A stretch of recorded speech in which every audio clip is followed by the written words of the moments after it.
This is a fascinating story. Coach killer. Labor's IR legislation crash tackles the NRL and AFL.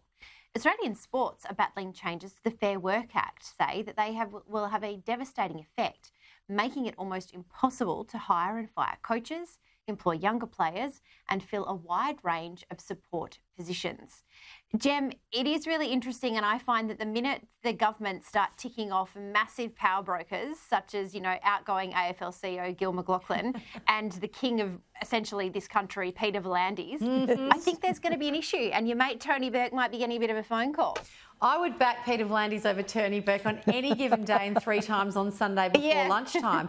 These people don't know what they're in for. I mean, give me an example, Clarkie, where Labor or the political left industrial policy has ever delivered anything that resembles greater productivity or facilitated wage growth. This is just the stuff of insanity. And again, jokes aside, it really shows a complete and a fundamental disconnect from operating in the real economy. They don't know what they're doing. They clearly don't understand the nuances of different industries.